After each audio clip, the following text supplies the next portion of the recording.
The first day had passed, which meant it was finally time. It was time for the first day of events. The schedule was like this.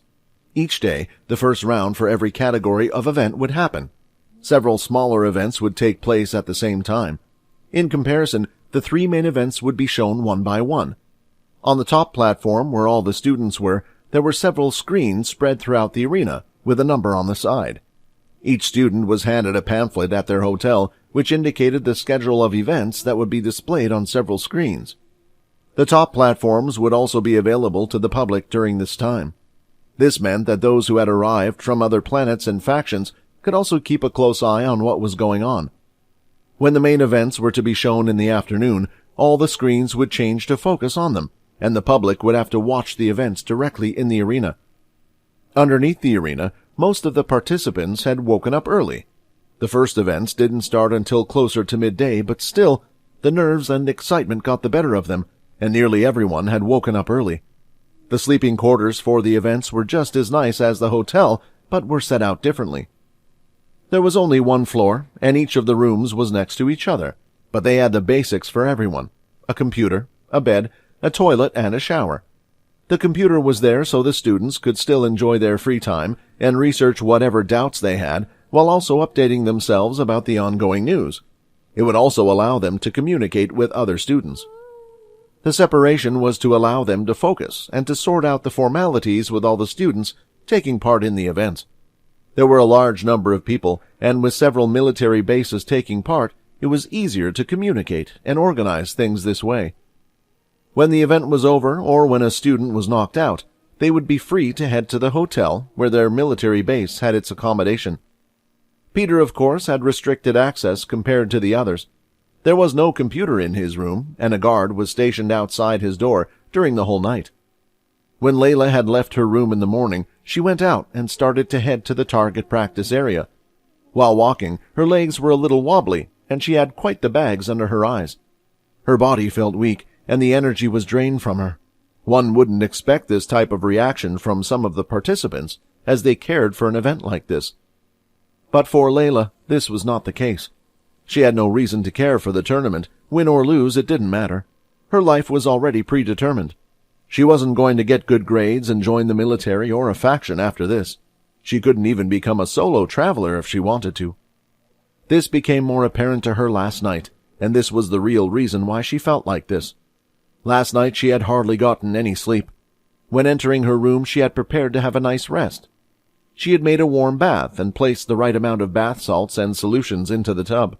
She had never experienced pampering like this and just wanted to enjoy it for once. However, fate was quite cruel to her. The sound of a message being received was heard on the computer. "That's strange. I didn't sign into anything, right? I don't think I even touched the computer. Maybe the person before forgot to log out?" she said as she started to walk over. However, even the thought of someone forgetting to log out was strange. Technology had come quite a way, and the computer was able to tell who was actually at the computer at the time through the camera. If it wasn't the correct person or the user wasn't seen, it would generally disconnect from whatever it was connected to. Still, this just made Layla even more curious. When she looked at the screen, her heart felt like it skipped a beat. On the computer screen was an envelope with a crest attached in red. It imitated the letters from the old times, when wax was used to seal essential letters. In this case, the seal was used as an angel, with its wings having been removed, falling to the side. It was a letter from Pure. They had their own ways of getting information to their members. Pure, in reality, was a much bigger and more influential group than the government would have liked the public to know. Layla's hand was shaking as she went to select the letter. What could they want now? Do they want me to do something? Maybe even attempt to assist someone? Thoughts were running through her head. There were many different tasks an agent needed to do, and she felt quite lucky when they told her to just gather information about the academy as she saw fit. The letter could very well be her first real mission. Eventually, she plucked up the courage and clicked on the letter. The digital screen imitated the seal being open, and the contents of the letter were shown. Agent 100, you have been ordered to lose and drop out of the tournament as soon as possible.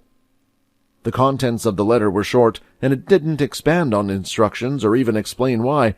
It was merely telling her to purposely lose her next match. Her bath time was ruined. and her whole night for that matter.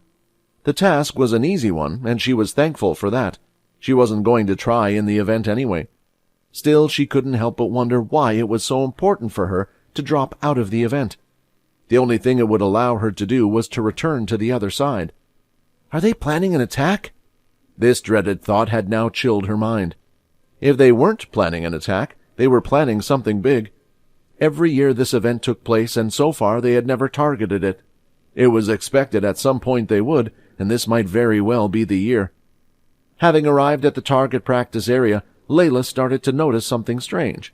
The other students seemed to be huddled up in groups and were talking about something. She was able to catch a few words here and there, and she had also expected them to be talking about their upcoming events.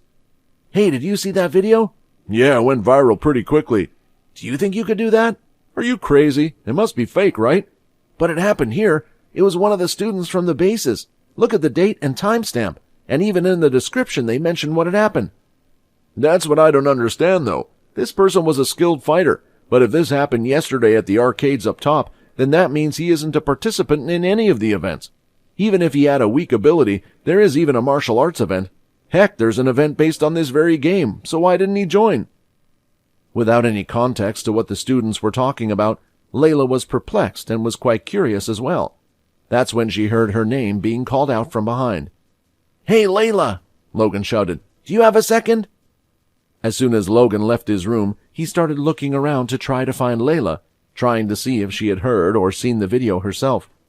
Standing upright, trying to make herself look energized, Layla turned around. What's up? Judging by your not saying anything, I guess you haven't seen it. Logan then placed his hand out, and the little spiders from his suit started to detach themselves, until eventually they formed a small screen and tablet. The video was a recording of one of the gaming booths from the top left corner. The student was angled, and the camera was positioned slightly behind, so one could see the machine as well as the student's fast hand movements. What was shown was a student being able to clear a level 4 game, while the machine itself looked like it hadn't moved an inch. Layla had tried one of these machines before and could see how impressive it was. In the video, the figurehead had been altered and blurred thanks to the uploaders wanting to keep the person's identity secret. It's cool and all, no wonder everyone is talking about it, but why did you want to show it to me so badly? Layla asked. Logan then gave a command to his little spiders to alter the video. The blur from the person's head was removed, and now curly hair with pale skin could be seen. It was still hard to see the student, but for those who were around him a lot, she could tell who it was. It was Quinn. What the hell is he doing? She asked. The video had already spread around, and it looked like many in the room were now talking about it. The feat itself wasn't so impressive, but the fact that a student of their age was able to do such a thing was. In the game, no abilities could be used, and some were even beginning to think the person in the video must have had some type of speed ability. However, gaming systems usually had some countermeasure against abilities being used in this type of place, and this was no exception. Due to the event not allowing the use of abilities, trackers and such were invented to see when MC cells were activated in a specific area. It was the same type of technology that was used in the watches. Although the game couldn't stop the use of abilities, it could detect if someone was using them or not. The video had come from someone who had full control of the video system that day. It would be silly for them to upload a fake video, but not impossible. Right now, Layla wanted to confront Quinn and have a go at him, trying to think just what was going through his head at the time, but it was impossible. Don't worry about it so much, Logan said. I just wanted to make you aware. I plan to lose my matches as soon as possible and try to help out Quinn when I am above. The video blurs out his face, but anyone interested enough would be able to do what I did. Not that I think they could tell it was him, but I think we should be prepared just in case. Layla nodded in response, and the two of them parted ways as Logan went off to the training area in his section. What Logan said had reminded Layla of the task that had been given. She too was meant to lose the match as quickly as possible. With a lot on her mind, she took out her beast bow and placed an arrow in from her quiver that was attached down the side of her leg. There were multiple targets, all different distances away. They would continually pop up and pop down at random intervals, making it hard for one to get the pattern. Letting go of the arrow, it flew out quite fast. Just as the arrow was about to hit one of the targets, She held it in place with her ability. When the target popped back up again, she allowed it to go forward and hit. The event Layla was in allowed her to use her abilities. She didn't know if that was a good thing or a bad thing, considering how weak her abilities were. If it were an event like this one, where the goal was just to hit the targets, then she would do pretty well, or at least not horribly. The students were told what they needed and what they were allowed to bring, but the finer details would only be revealed once the event started. This way, none of the students were able to prepare an unfair advantage beforehand. Layla continued to hit targets in this fashion. She didn't do anything fancy, and just hit them slowly, one by one. She just wanted to do a repetitive task, to focus and clear her mind right now. One of the arrows had left and was floating about. She held the arrow still in place once again, waiting for the target to pop up and hit it. But when the target popped up again, another object went flying past her arrow, hitting the target before she could even do anything. "Sorry, I didn't realize you were after that one," a girl said. As she turned her head, she saw a long-legged, straight blonde-haired girl standing by her side. She too had a bow in her hand, although it looked a lot more impressive than hers, perhaps at the advanced tier. Next to her were two more students, a boy and a girl who looked like a pair of brother and sister. They both had the same short hair parted off to the side. The girl had what looked like a giant version of a slingshot on her back. In contrast, the boy had several small tomahawks. Layla decided to ignore what had just happened and continue doing what she was doing. Once again, she fired her arrow, hitting some targets. Then, when she needed to hold the arrow in place, to wait for the target again. The same thing had happened. Another object pierced the target she was about to hit. This time laughter from her side could be heard, and it was from the same group of people again. This annoyed Layla, but she knew it was best to be the bigger person and moved over a little to a different part of the targeting section. When she fired her arrow again, before it could even reach the target, something came out from the side, knocking her arrow and snapping it in half. Still, she knew she was the bigger. "What the hell are you guys doing?" she snapped at them. "I'm sorry," the girl in front said. "It's just your arrows were moving so slowly, we thought they were targets to hit as well." Annoyed by her words, Layla readied her bow, and this time placed 3 arrows inside, shooting them at 3 different targets at the same time. The female quickly followed with the same, and shot 3 arrows after Layla's. The speed of the arrows was far greater than hers, and knew they would soon catch up. She was expecting this after seeing the weapon being used was better than hers. She decided to use her ability to throw the arrows off course, but just as she was about to finish her thought, the arrows from behind also moved direction, changing the path, and had hit them, causing them to fall to the ground. The women started to walk over to Layla. "It makes me sick to think someone has the same ability as me, yet is at such a low level and has come to participate in the same event as me," the girl said.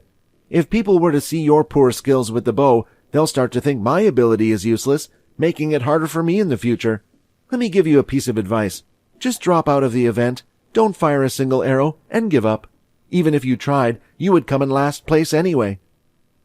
Layla wanted to say something back, but the girl had already started walking away, and for some reason, the sick feeling in Layla's stomach was felt once again. It felt like recently everyone was telling her to give up on the event.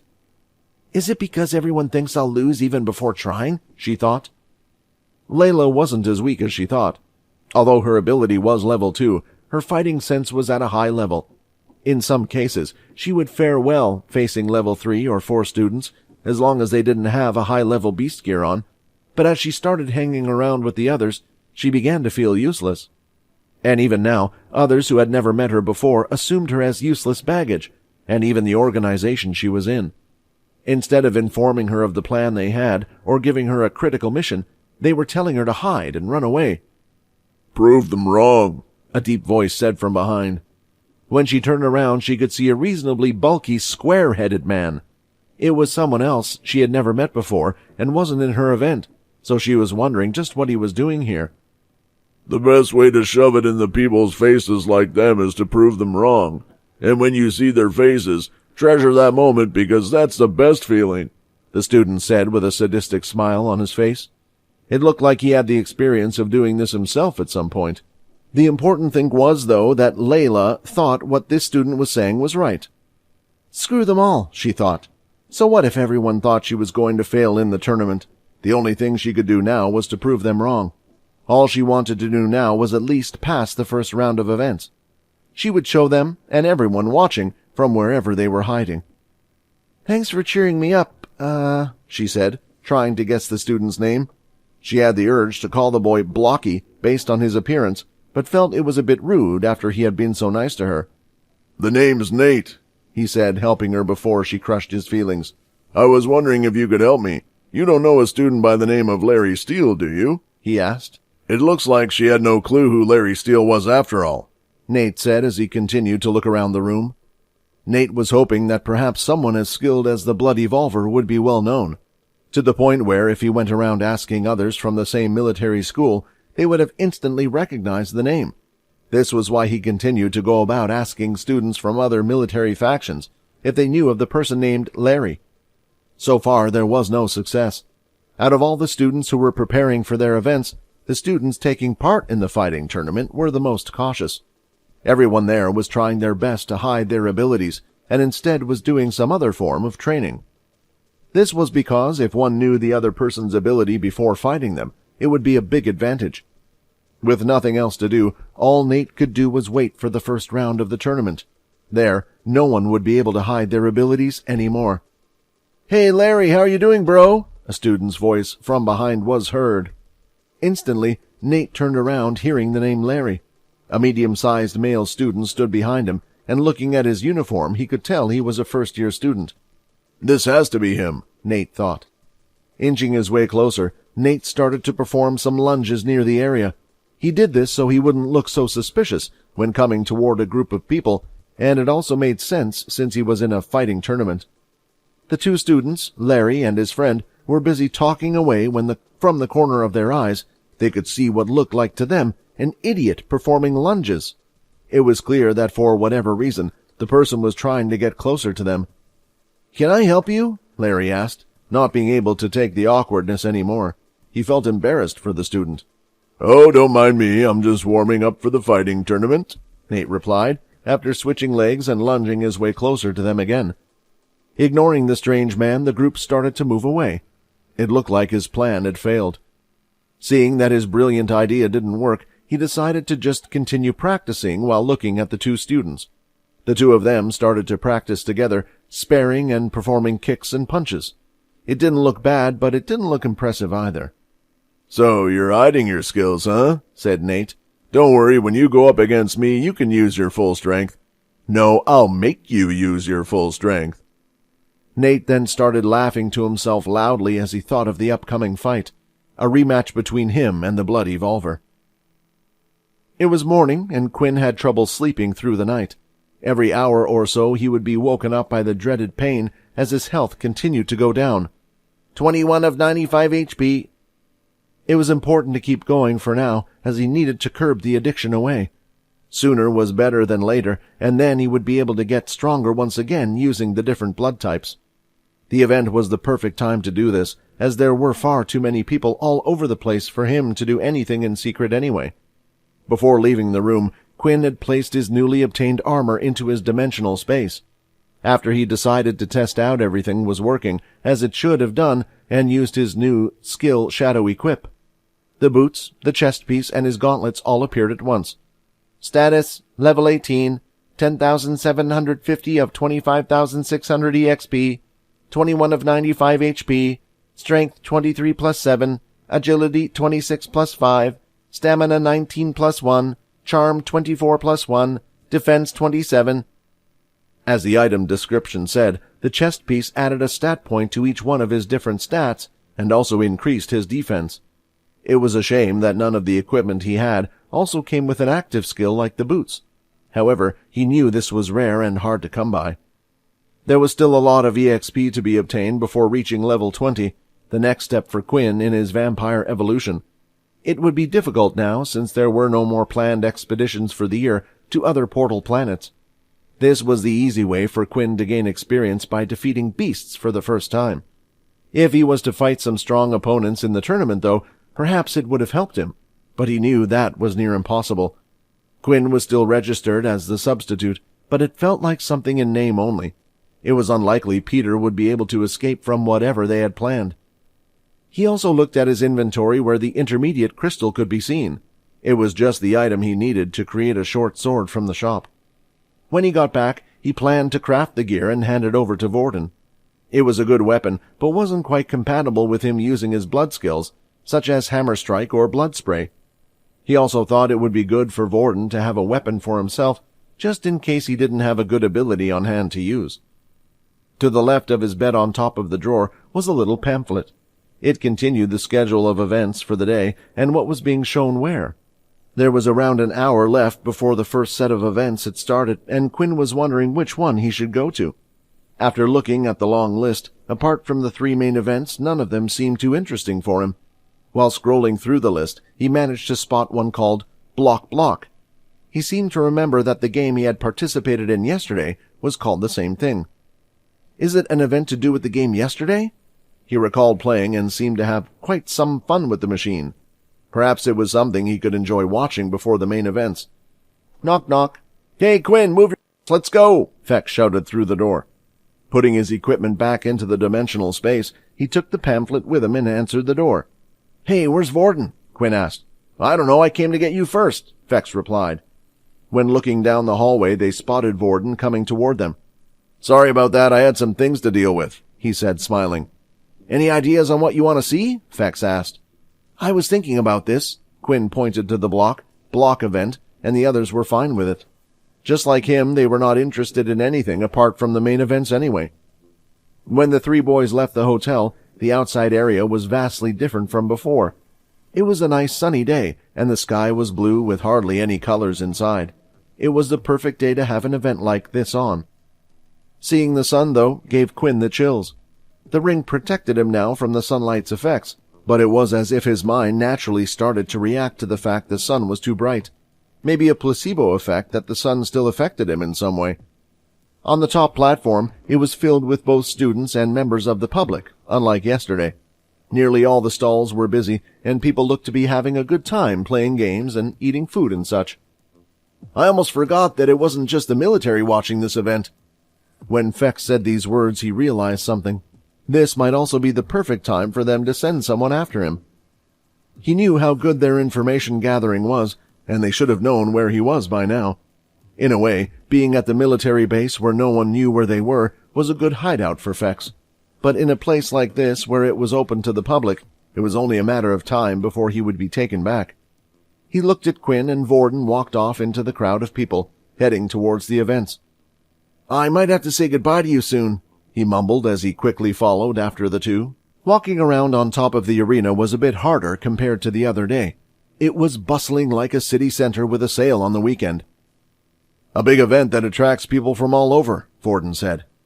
Luckily, the platform was quite large and wide, allowing plenty of space for the vast amounts of people to move around. At the moment, most of the people were gathered around the screens that were stationed ever so often along the circular path. They were now turned on and were displaying the starter events for the day. The block event that the group wanted to go to was stationed on screen 7. While walking by, they managed to catch a few events on the other screens. On one of the screens, there was a soccer match going on that allowed the use of specific abilities.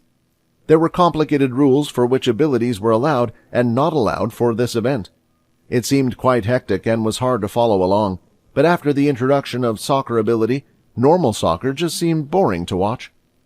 On the next screen they passed, there were giant pillars as tall as a house.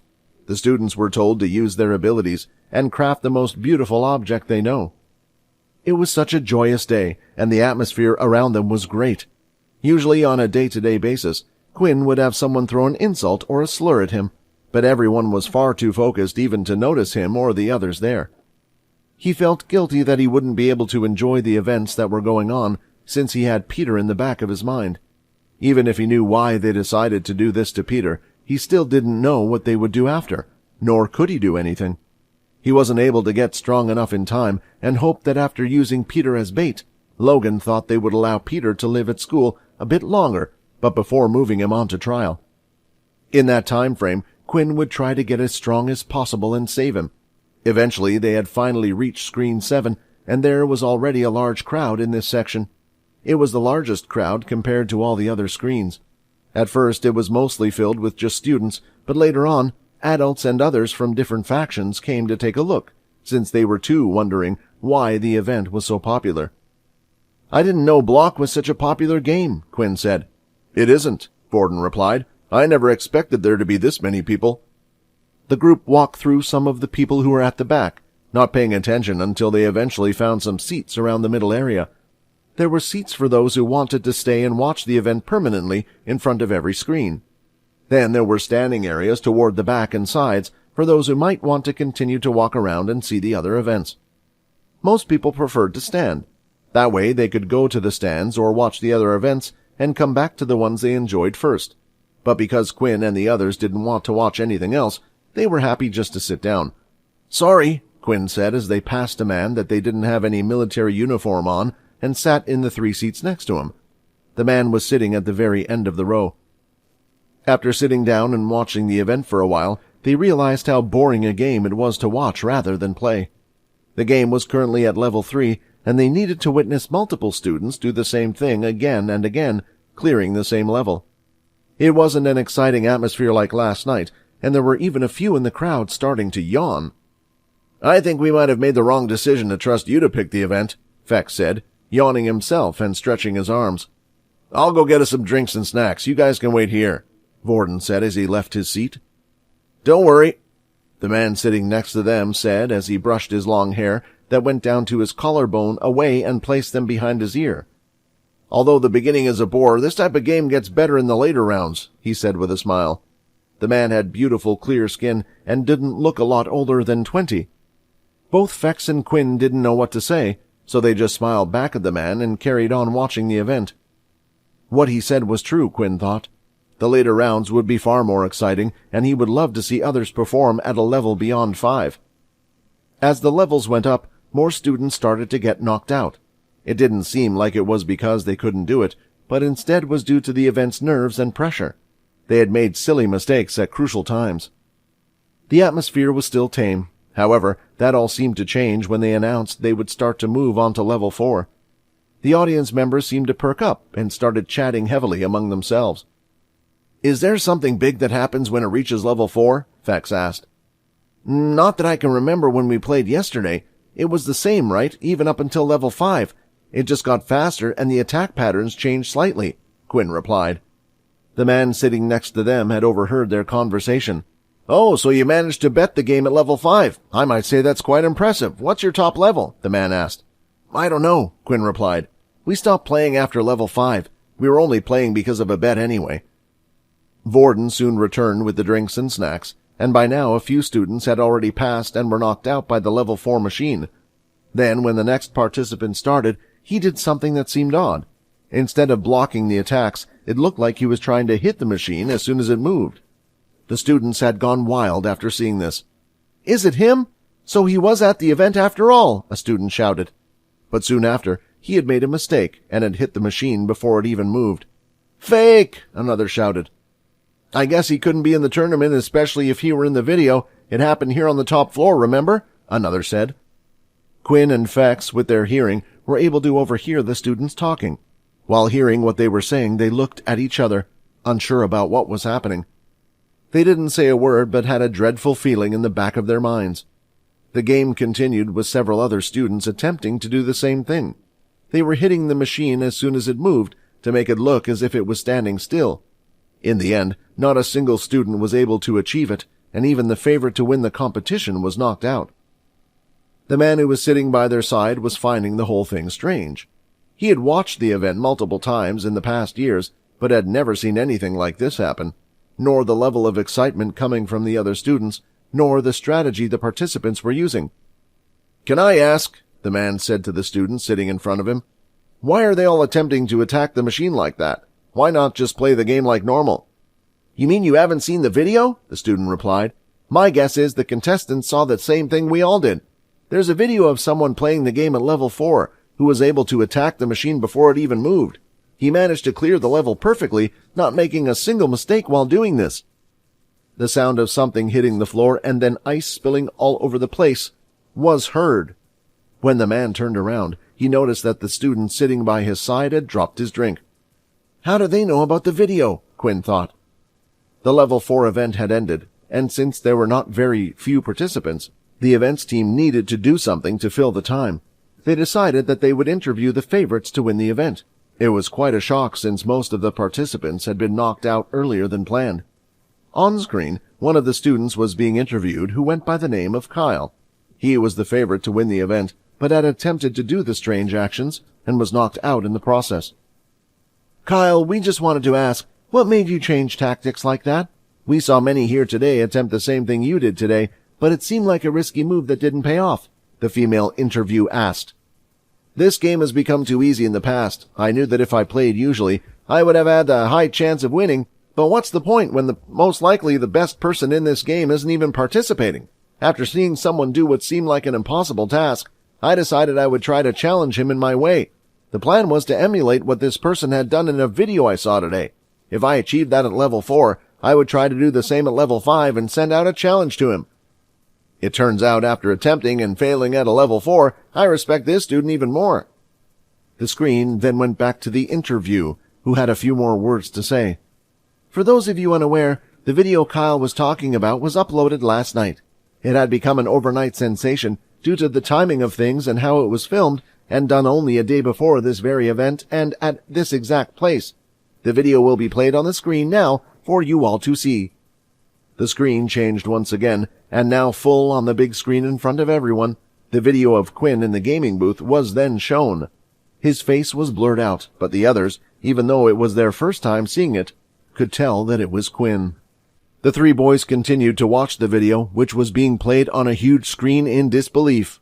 For some reason, that 1-minute video felt like a 3-hour-long movie. All Quinn wanted to do now was run up there and shut it off and erase everyone's memory. Hey, Quinn, isn't that... Fex immediately had his hand grabbed over by Vorden and Quinn, who were standing by his side. The two boys then quickly dragged Fex out of the seats as they disappeared out of the crowd. Fex, are you crazy? Vorden shouted in a soft but angry voice, knowing that there could still be the others around. The video had now finally stopped playing, and the interviews carried on with the other participants who had attempted the same method. No one knows it's Quinn, and you were just about to reveal to everyone it was him. The video blurred out Quinn's head, making him unrecognizable. The only thing that could be seen was a blurred person wearing the school uniform. However, Vorden was concerned about whether someone could deblur the video. Would they be able to see the face or not? Unfortunately, Vorden wasn't the right person for things like this, and he wished he could speak to Logan right now and dim his curiosity. Annoyed that he was suddenly dragged away, Fex stepped back a bit and brushed away some of the crumbs of food that had fallen all over him in a rush. What did you say? No one knows it was him, right? Well, I wouldn't be so sure about that one, because there were 5 other people with us at the time who do know it was him, Fex said. I don't think that's a problem, Quinn replied. This video seemed to have already spread, right? If they wanted to, they could have already told everyone. In a normal case, someone would be happy for this to happen. Perhaps there are already people coming forward, even claiming that they were the ones in the video. Zach probably thinks I will do the same, and when I do try to discredit it and ruin my big moment.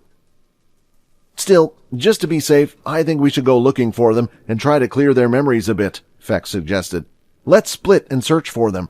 We should have done this yesterday, but I didn't think such a small thing like this would become a big deal. Damn it! All we did was play a freaking game.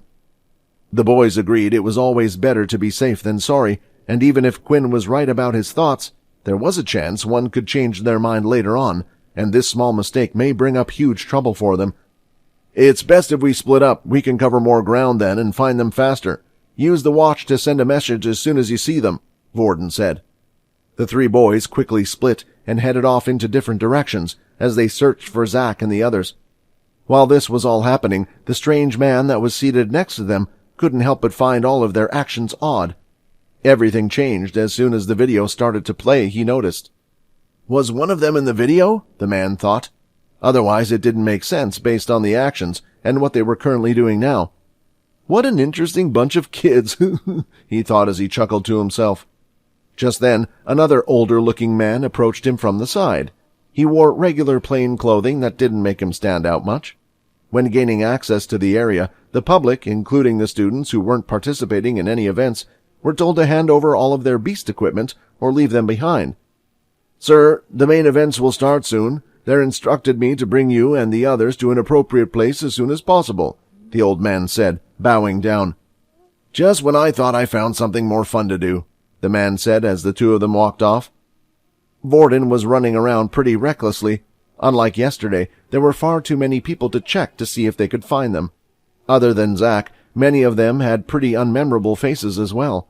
The first area Vorden decided to check was nearby the screen. At least then, he would be able to get someplace high and see from the top if he could spot anyone. Looking around, Vorden was trying to see if there was anywhere high he could get a clear view. "Need any help?" a voice called over. "Sam?" Vorden replied as he turned around. The two boys quickly started exchanging information, and Vorden explained what was going on and the reason for the worried look on his face. "I already saw the video as well," Sam replied. "And you're in luck. You don't have to worry about those guys. Let me explain." Early in the day, Sam had decided to pay a visit to the gaming center and wanted to talk to the admin man who had uploaded the video. There was no one else who had access to that footage, or at least not that part on that particular day. When he arrived, Zack's group was already there trying to get the original video file from the man.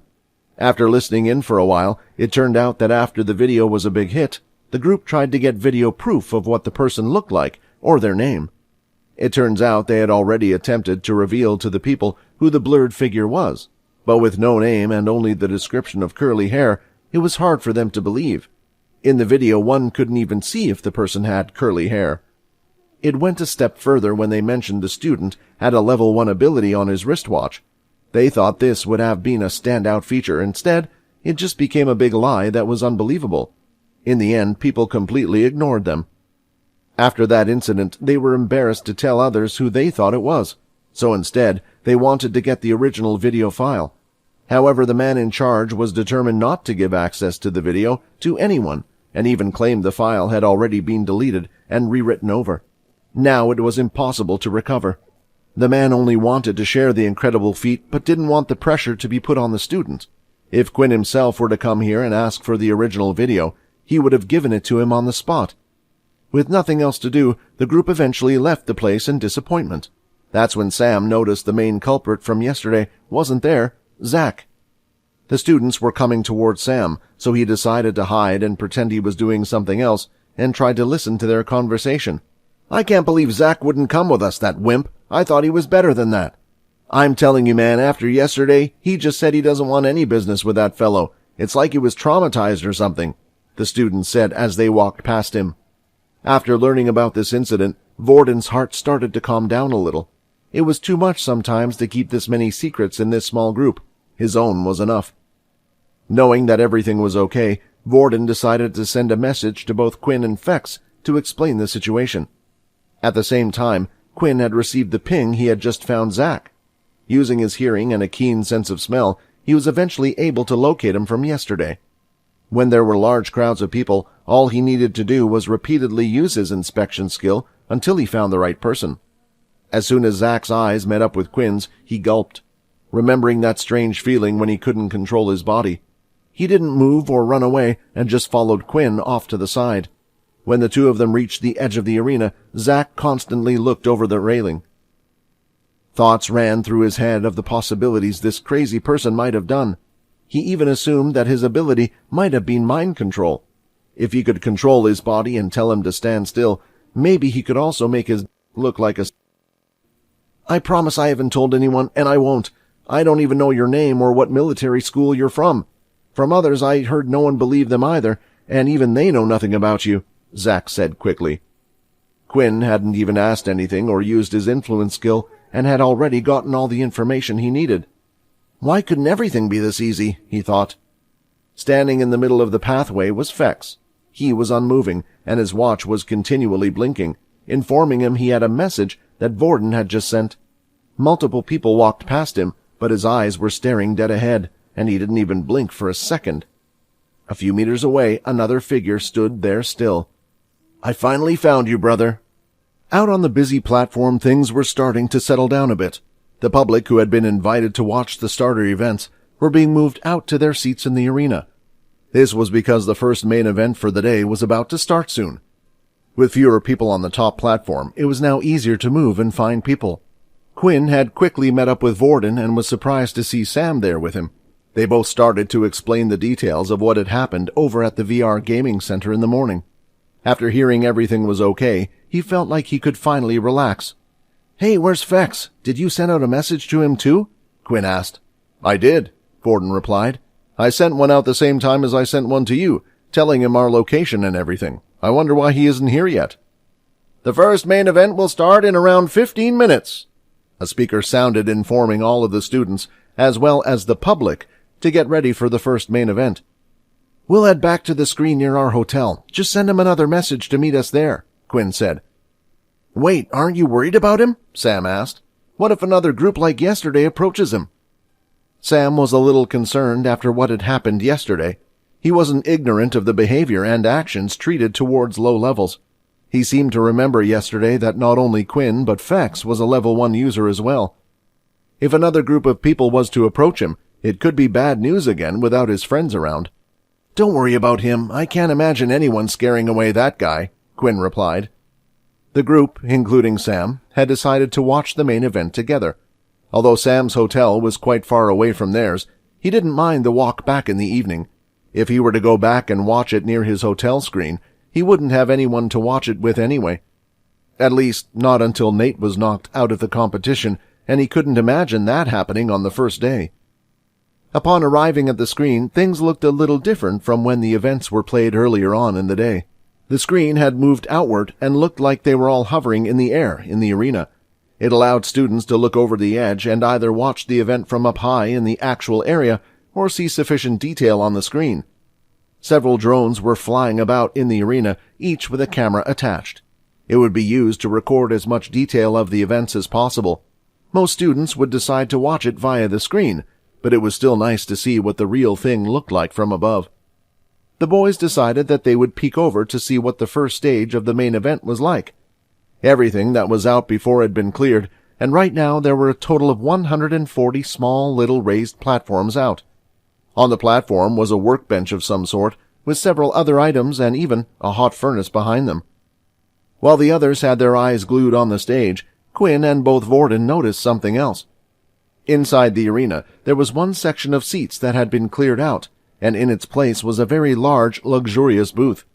There was see-through glass allowing all the others to see what was inside. Inside the booth were 5 relatively large grand chairs. There were also already several soldiers standing on each side of the room, still like a statue. All of them wore the same beast gear that looked to be of very high quality. It was a standout because not many people in the arena had such beast gear on, as they weren't allowed due to safety precautions. It was natural for not only Quinn, but for those around to pay attention to the booth, and he had a pretty good feeling he knew who those seats were reserved for. Then it looked like the first person had arrived at the special booth. The soldiers in the room didn't bow down like they usually would when greeting a guest of high honor. Instead, they immediately went down on one knee and placed their fist on the ground. As soon as Quinn saw the person, there was no need for an introduction. There probably wasn't a single person who didn't know of this man. He continued to walk past the others, his heavy boots hitting the ground. He looked through the clear glass and adjusted his red-tinted sunglasses. Finally, as he sat down in the middle seat of the 5, his whole face could be seen. On his chin was a little patch of facial hair, and on the top of his head was a full mop of hair that had streaks of gray going through. It was hard to tell if it was dyed due to the pattern, or whether it was just their old age. Once the man was comfortably sat in his seat, the other soldiers stood up in the room and saluted. "We welcome the Supreme Commander." The man sitting in the seat was the Supreme Commander Oscar White, one of the men hailed as a hero during the time of the Great War. When the war started against the Dalki race, the enemy had done something unexpected. When the Dalki first arrived, it was clear they were under attack by a form of higher intelligence. They had better equipment and technology than humans. However, when the humans first saw the appearance of the Dalki, they looked strange and more like that of a wild animal mixed with a human. This caused the leaders at the time to be hesitant, thinking about whether or not these were the real enemy or not. In their naivete, they never expected the Dalki to pull off what they had done. While the main forces were in battle, at the start of the war the Dalki had chosen to assassinated each of the top countries' leaders around the world. This was to cause chaos and confusion amongst the humans, and for a short time their plan had worked. That was until the head of the Allied Earth forces at the time had decided to take charge. The person's name was Oscar White. Later on, after the war, he had given himself the title of Supreme Commander, and then appointed the 7 head generals on the other basis. Of course, not everyone agreed with this, and there was a disturbance of ability users running wild. It was later on that the big 3 families would be established, and further along the line, True Dream would be added to make it the big 4. In the rose-like building that was seen whilst on the train, there was something called the leader's table inside. Whenever a big decision was to be made, the Supreme Commander, the 7 head generals, and the Big 4 would be called together. Seeing the first person to enter was the Supreme Commander, it looked like Quinn's guess of who the other 4 seats were for was spot on.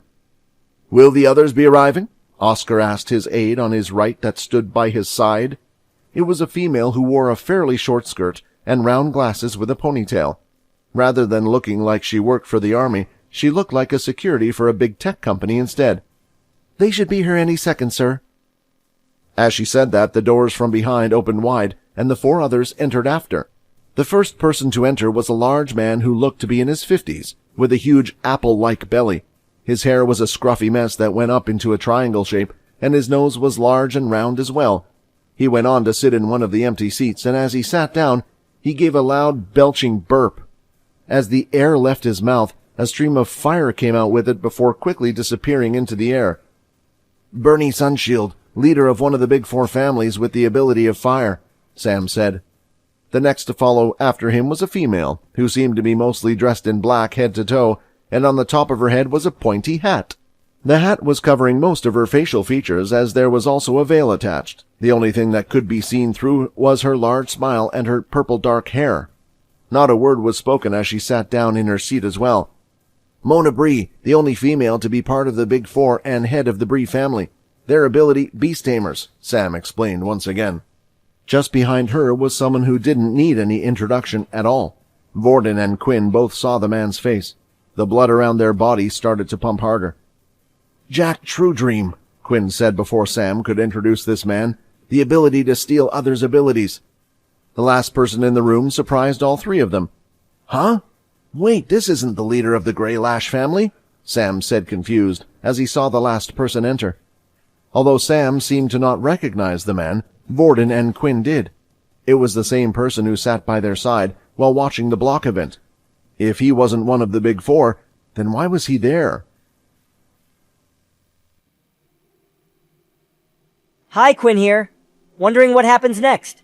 If you want to jump the queue and unleash all episodes, click on the link here and install the Pocket FM app.